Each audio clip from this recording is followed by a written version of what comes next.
All right, we're good to go. I like this lighting. This is good lighting. I switched things up a little bit. We're in the gym today. New polo, feeling fresh. We're rolling. Systems are a go. Mic check. What's up, Logan Barbell? Absolutely, my friend. I really appreciate you ordering those sleeves. Means a lot, your support. So thank you very much. All right, guys, we got a great show for you today. Hey, first off, you know the deal. Sip of coffee to the working man. Damn good. I apologize for some of my tardiness starting off the podcast. Had the espresso machine plug up. I couldn't get my damn coffee out. And you know, we can't have a podcast without coffee. A sip of coffee for the working man. Alrighty. We got a great one today. Hey. Opening weekend of football.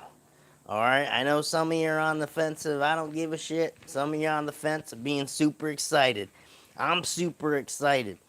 Football, I love watching football. We got first Patriots game Sunday, 1 p.m. Can't wait. Opening day, Thursday night. It's going to be great. Sip of coffee to you. All right, so you know the deal, guys. We're taking questions, topics, whatever you guys want to shoot the shit about. All right, so you could drop them. We are live on YouTube.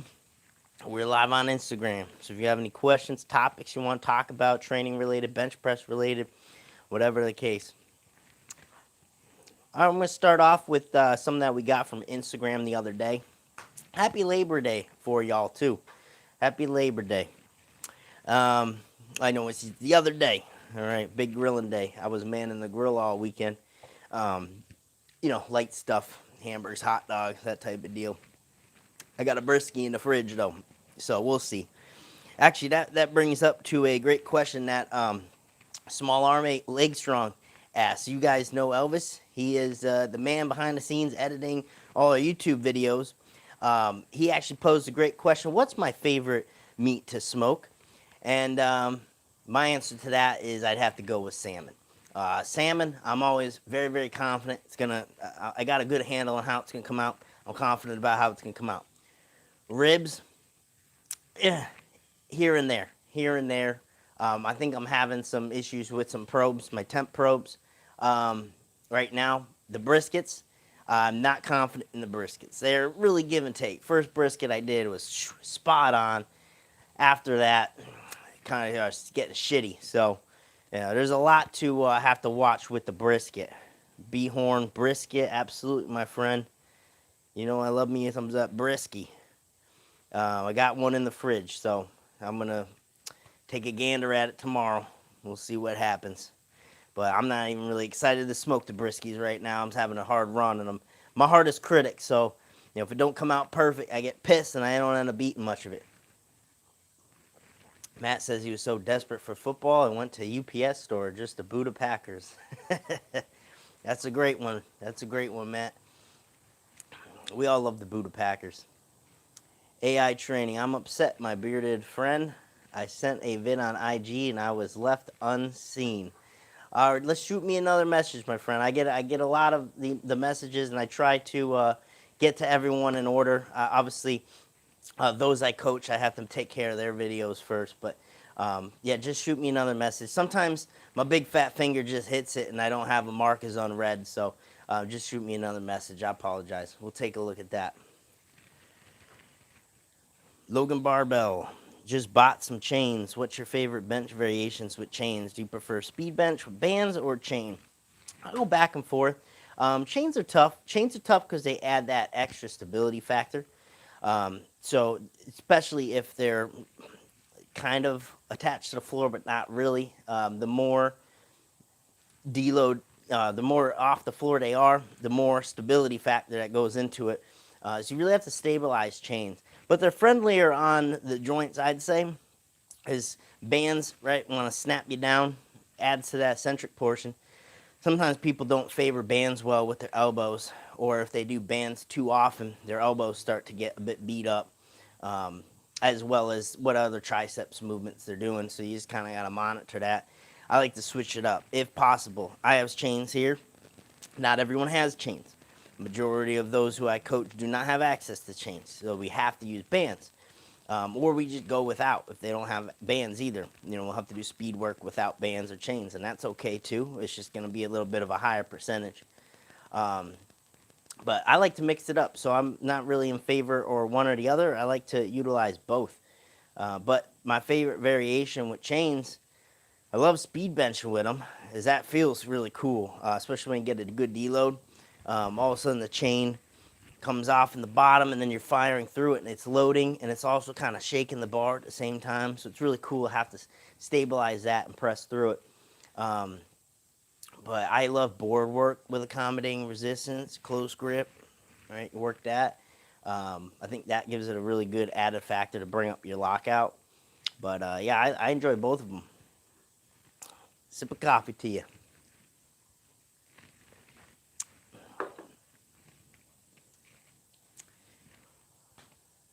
Nobody that you know. That's a great name. Tips on getting comfortable with a wide grip. I've tried max grip with, but it just doesn't feel that good. Do I go pinkies on the ring? So I wouldn't force yourself to try to get comfortable with a wider grip. A wider grip is going to cut range of motion, but you're not necessarily going to be stronger with a wider grip. So it depends, what you're stronger with. If you have more powerful triceps and you know how to use your back effectively, usually a closer grip is going to be more conducive for you. So I would look to play around with that. I think you probably have some success with a closer grip if you're not feeling the wide grip. And again, you don't have to make a drastic change. If you're used to, let's say you go ring finger on the ring, right? You don't have to immediately go to widest grip possible. You can just move it over a finger. See how that runs for you. But yeah, play around with the grips. I mean, I always try to start someone off that's relatively new, or I start coaching them. I try to, put them in a grip that's going to offer good alignment, that's balanced. But, an athlete's going to go one way or the other with their grip based on what suits them, what's stronger. If they're a very long-armed bencher, I usually recommend trying to get away with a wider grip. So everyone's going to find what they like, but it's kind of just playing around with it to find that out. AI training. How would you go about coaching someone in a 225 bench test combine style? So trying to get the 225 up for reps, I would work speed for sure. I mean, all the same things apply. You gotta get stronger, you gotta get faster, because as it's been shown, right, the 225 for reps test, no matter how strong you're, how many you can rep out, there's a certain time under tension that eventually, if you don't get a certain amount of reps in within this minute period or whatever it is, right, then you're going to start conking out. It's been shown, you have to get these reps in quick. Okay, so you want to be fast, you want to be strong. Obviously, if you have a higher 1 rep max, your 225 for reps are probably going to be more so, right? But the thing that you do want to train specifically for when you're going to test that is the endurance factor. So actually doing some 225 rep max tests and doing some higher rep work closer to that testing day. So I would train similar to how you probably already train. I think I've been doing a lot more conjugate system with our athletes, and I really like how that can train all different traits. We're getting hypertrophy in through the volume work and accessories. We're getting the max effort stuff in. We're getting the speed work in. I like how there's always a steady dose of speed work. Actually, that's probably the toughest day, in my opinion, is getting through these speed days with all the volume. But I would do that similar thing. But then when that bench max reps for test thing comes up, I would look to add in some more higher rep benching, perhaps even do some trial runs to build that up. But really, you just got to be bigger, stronger. Bigger, stronger, faster, right? Matt says, what do you think about Louis' foam presses? I got the Westside Bench book this weekend. The foam presses, I haven't really been able to play around with the foam presses. I really want to. I have to pick up some foam. I'm just going to make my own foam board. I know Elite FTS sells one. But I want to make my own foam board and get that in the training a little bit and feel that out. I haven't done much foam pressing. But I love the idea of the foam pressing. very similar to slingshot, I guess. Deload you in the bottom, and it does spring you up a little bit, but it doesn't change the groove on you. A slingshot, to be good in a slingshot or anything that's more biased to a shirted groove, right? You kind of have to tuck into it a little bit more, throw it back a little more aggressively. And a foam press, you're able to just keep that same groove. I do see how a foam press, if you have bad habits with kind of sinking the bar in already, I don't think that's going to help much towards getting away from that. So you have to be careful with it. But for the right person that is, consistent with their touching habits and staying in good positions, I think the foam could be very rewarding for them.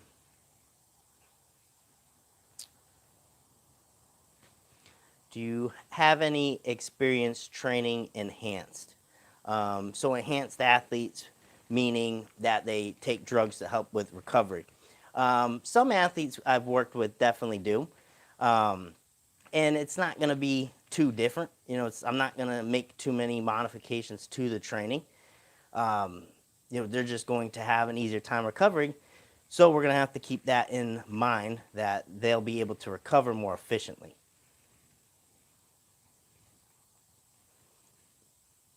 It's all good, man. Manage 130 kilograms for 3. I should be able to get 140 kilograms soon. That's awesome, my friend. Again, tag me in that video. I'll make sure I check that out.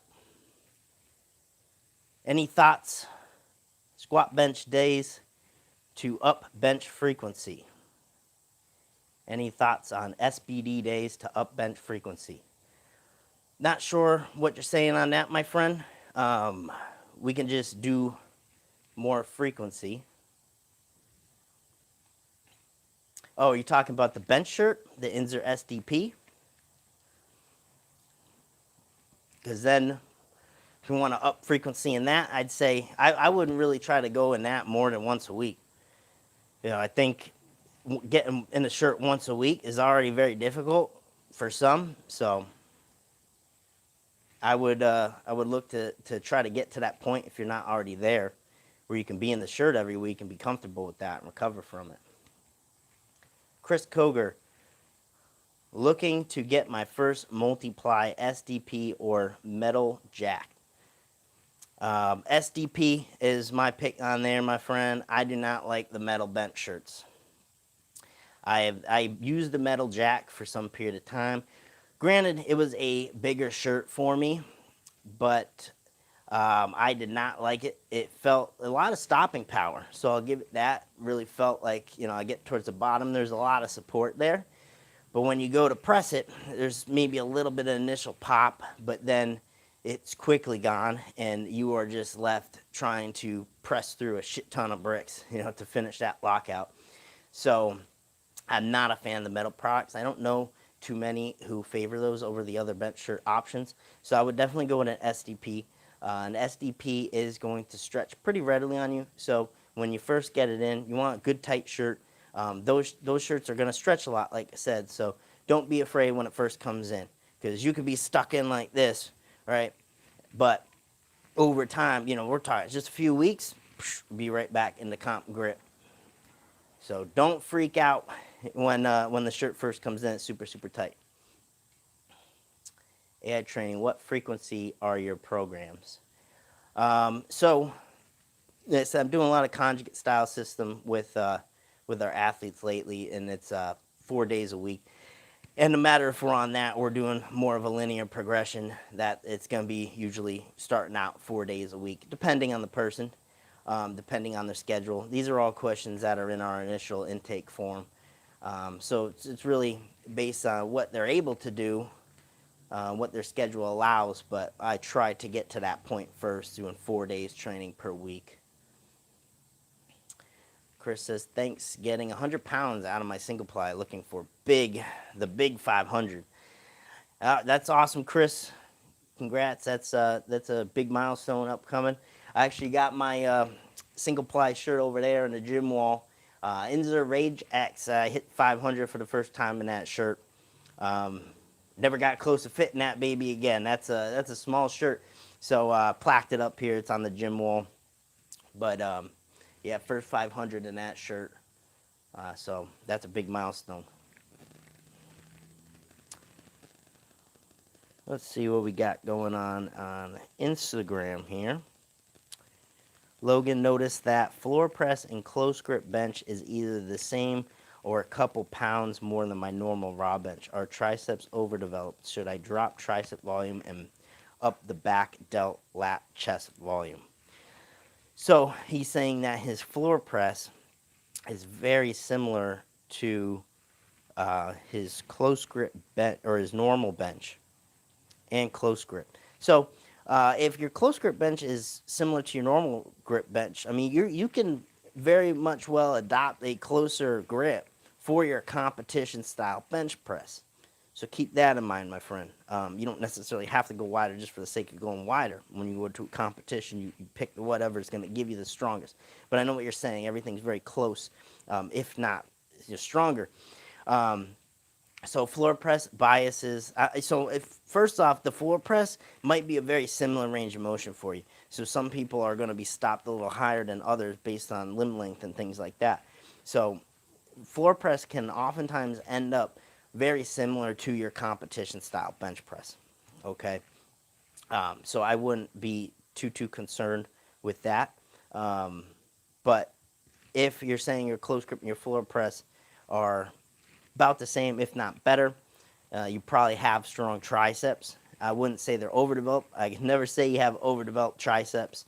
I'd just say you'd have other lagging parts you probably want to bring up, and it does sound like, first see how the technique is in your bench press, and if you're utilizing your back effectively off the chest. And if that's the case, yeah, you probably do need to build up your back. That certainly help upper back development, chest, shoulders too. But I would look to seek the back first if you're confident triceps aren't a weak link. Quick facts: does benching help in the bedroom? Absolutely, my friend. There's nothing that benching does not help with. Young Buck 214. How you build up for a perfect bench PR? What's the rest period? What you hit the last time? What you had the last time you hit chest before the PR? So I'm trying to put this together. How you build up for a perfect bench PR? What's the rest period? So there's a lot of programming in there, my friend. That'd be hard to kind of touch on. Yeah, you could find success with really any programs. So I mean, there's a lot of different ways. So I wouldn't say there's any perfect way to go about it. Everyone's going to have a little bit of an individual twist. Will the bench press help against the bullies? I think we had that question last week.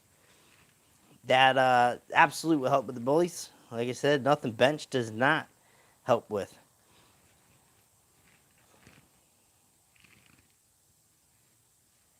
Gavin Smith, any tips on breaking in a denim?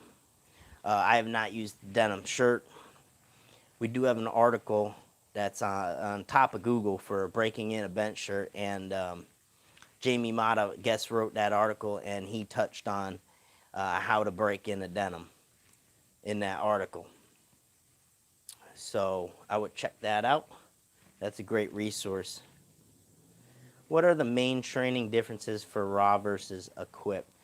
So the biggest things that are going to take effect in our programming is I'm going to have a little less shoulder work in there for an equipped bencher, and probably biasing more tricep work for them. And then obviously, working in the equipment.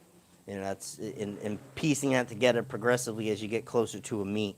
But other than that, not too different. We're still hitting a lot of back work. We're still doing tricep work. It's just I'm probably going to take a little shoulders out of the equipped bencher, and I'm going to sprinkle a little more shoulder work, some primary overhead work too for a raw bencher. And probably bias more, chest work and things like that too.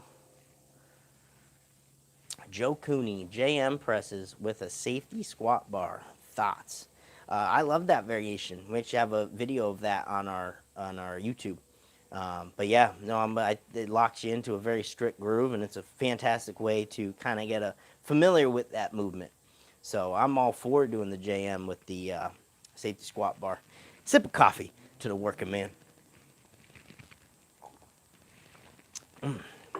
Damn good. All right, guys, I'm going to drop the secret code before I go any further here. Okay, this is good for 20% off today only. Expires tonight. Okay, so if you're looking to get a bench program, a full power program, elbow sleeves, we have compression wraps, wrist wraps. We have 2 different wrist wraps. You could do that tonight, 20% off. Take advantage of this sale. All right, the code is opening day. All right, football's coming up, guys. Opening day. All right. I don't think I got to spell it out. Code opening day. That's going to give you 20% off our website tonight only. Okay, so expires at midnight. So if you're looking to pick anything up, there's the code for you. I appreciate everyone tuning in. Chunga 56. Do 5x5 programs work with 5 pounds being added every week? I'm a starter, by the way. Yeah, so I think you could do, basic linear progression like that and get very strong doing so, especially if you're just starting out. I mean, starting out, you just need to touch the barbell more and you're going to get stronger. So, yeah, I think you're right on the right path with that. You don't need to do anything too fancy, but try to get in the gym more and, recover from the work you're doing, but put in the work and you'll see your lifts go up.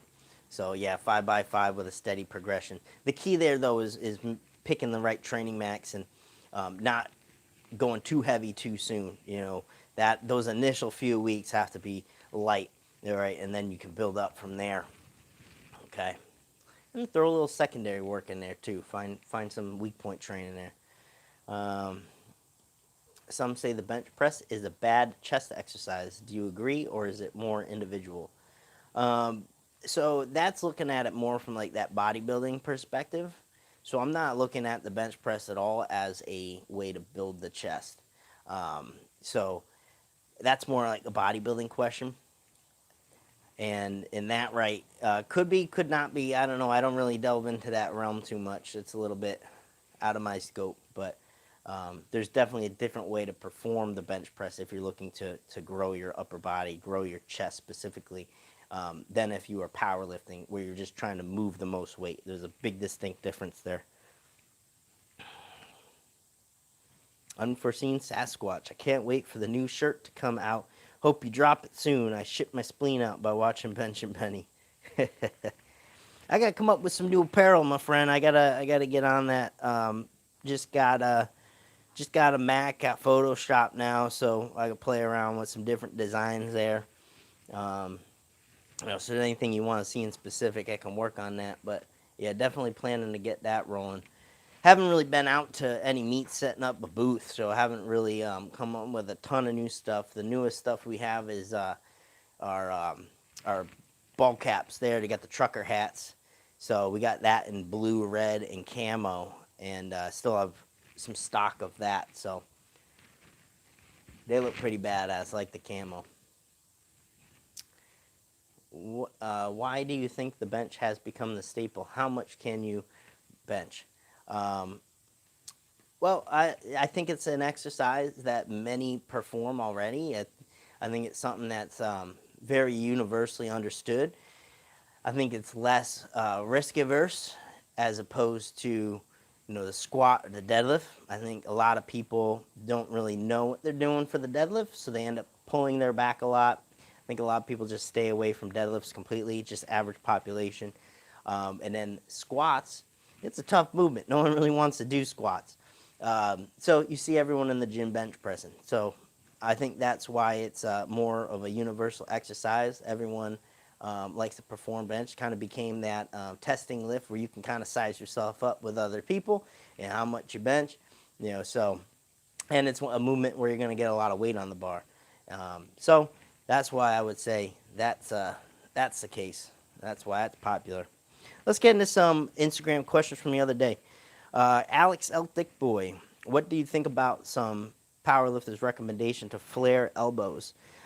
So I would never tell a raw lifter to flare their elbows.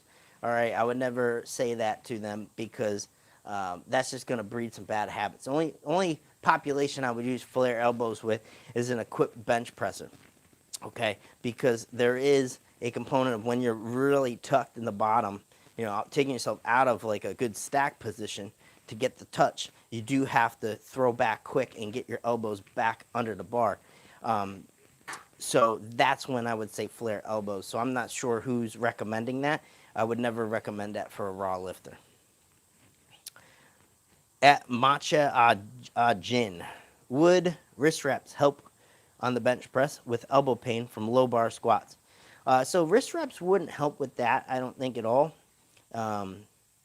You want to go to the source of the problem, which is you're not able to be in a low bar squat position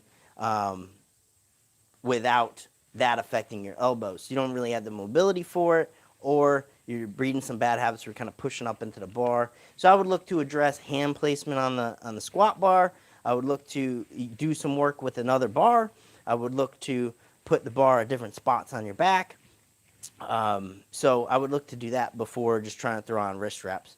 Because the low bar squat stuff can definitely play into the bench press.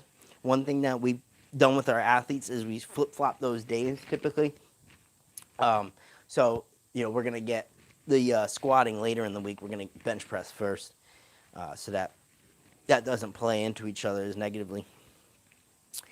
At Max Whitman, how critical is the bench belt? I really don't think the bench belt is that critical. Because you throw it on, usually it's more so just for kind of keeping the shirt in place when you're walking around, I'd say. I really don't think it has a ton of bearing when you're bench pressing. I've never really felt the shirt moving much on me, the bench belt really doing that much. So you get the bench belt on, and if anything, if it's pulling down the shirt too much, I need that shirt to move with me when I'm getting into my arch. So it is going to slide up somewhat, all right, and that's okay. And then someone pulls it down after, it's really not holding the shirt that much. So I say, yeah, it does help, especially with keeping the shirt positioned more so in between sets and stuff like that. But I really wouldn't put too much stake into a bench belt. I really don't think it's completely necessary. And you don't have to break the bank on a bench belt. You can get a carpenter's belt at Home Depot, or you can wear a dress belt or something, just something to kind of keep it in place a little bit. But no, I don't think it's going to add pounds to your lift or nothing crazy like that. How old is your beard? Pertikoski says. We're about 2 years old now, my friend. Zoomer Doomer.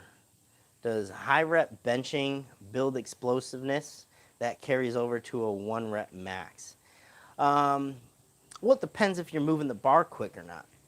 If we're talking just explosiveness, high rep benching is going to build size, but explosiveness, usually I don't think a high rep benching is doing that. Speed work, stuff like that, but really bar speed is what you need with that.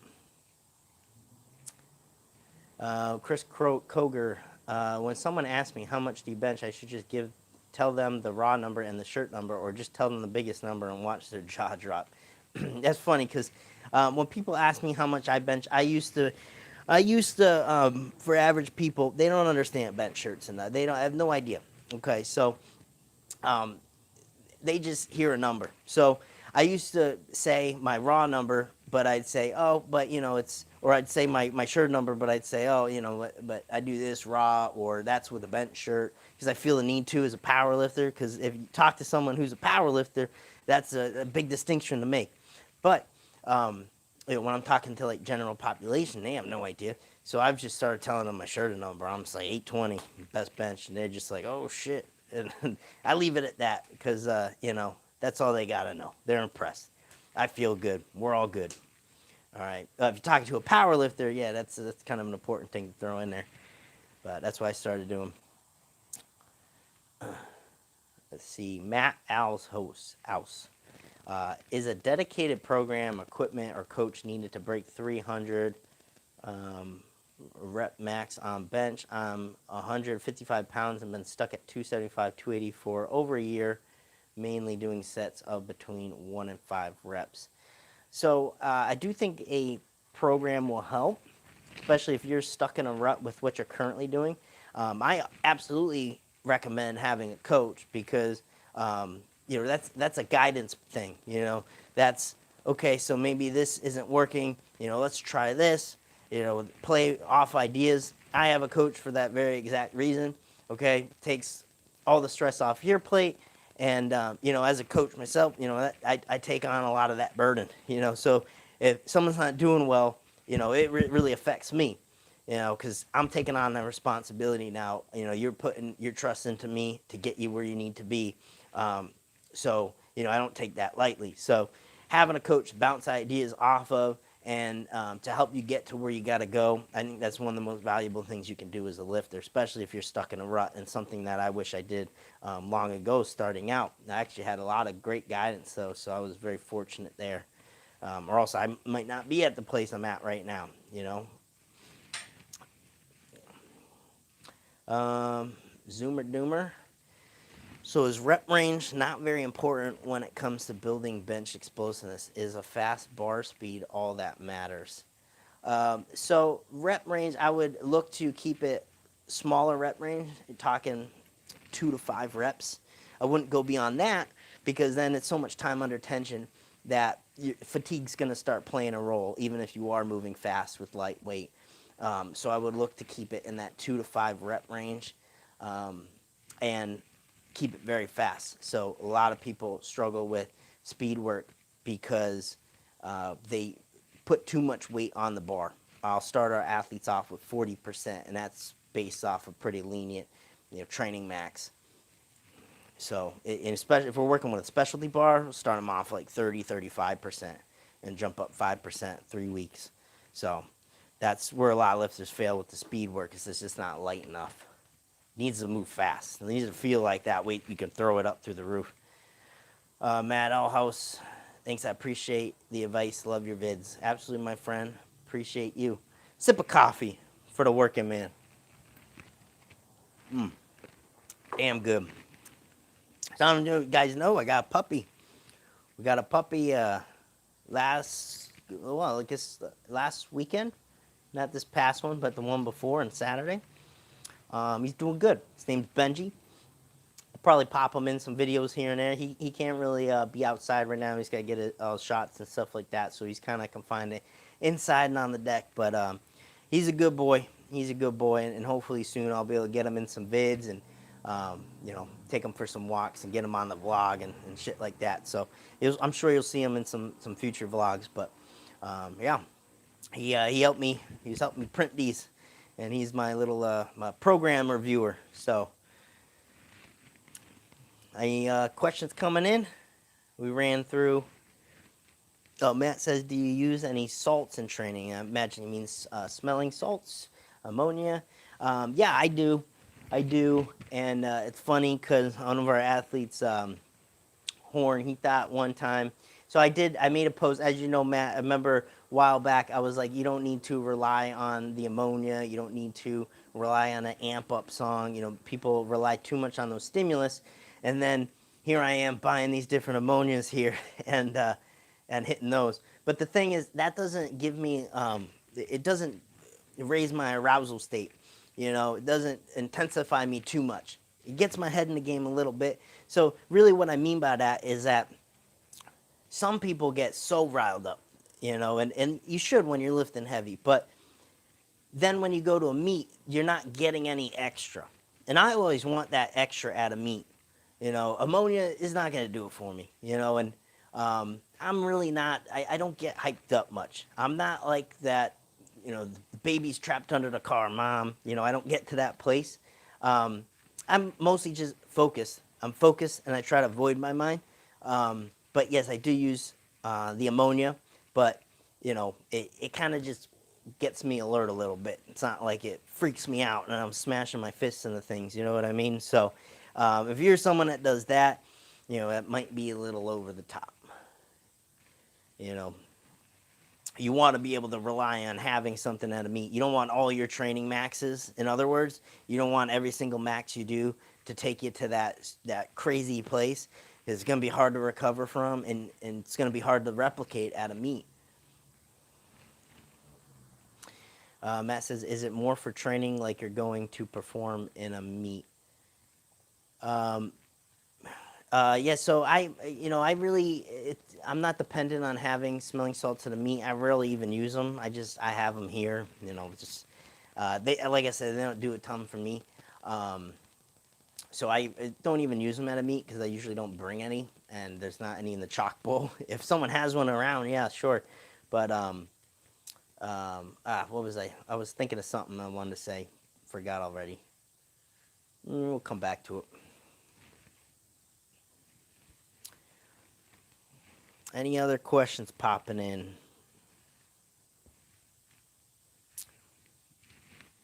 We have one from Matt from the other day.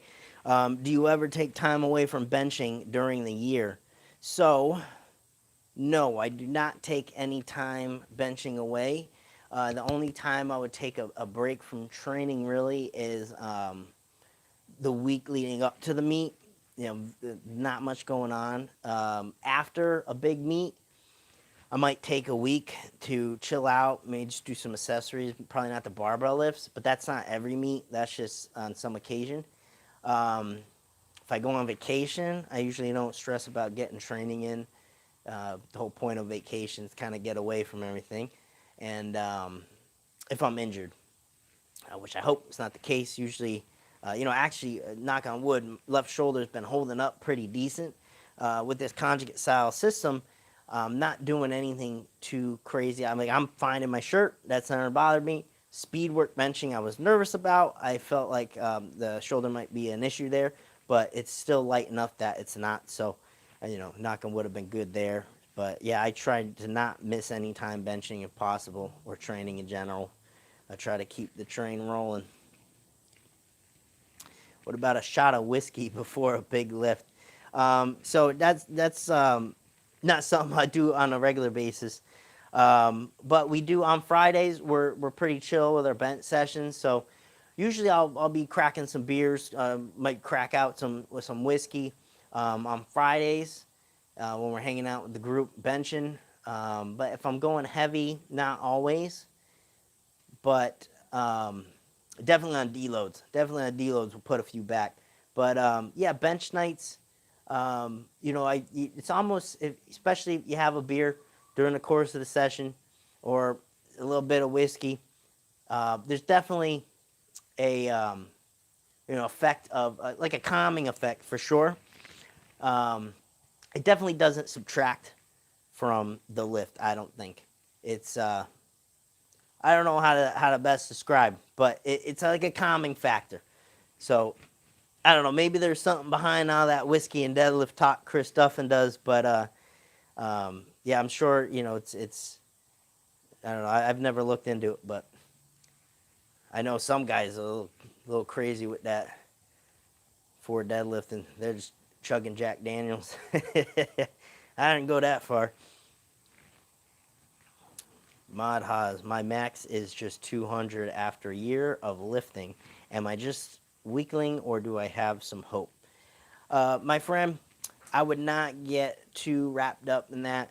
I would look to just enjoy your training. I know it's super frustrating, but look, you only been in a year. It doesn't mean your bench is automatically going to shoot up.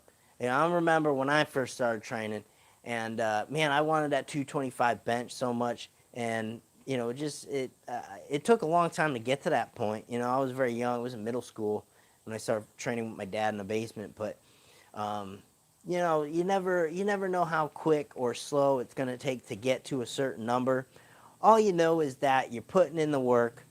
You're busting your balls, and having a good work ethic and the enjoyment of training is going to be your best friend here. So.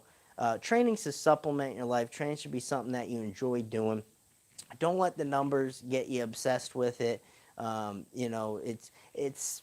I understand, very frustrating, but think of it as a giant puzzle piece. I got a jigsaw puzzle sitting out in the living room now, and I think of training just like a jigsaw puzzle, right?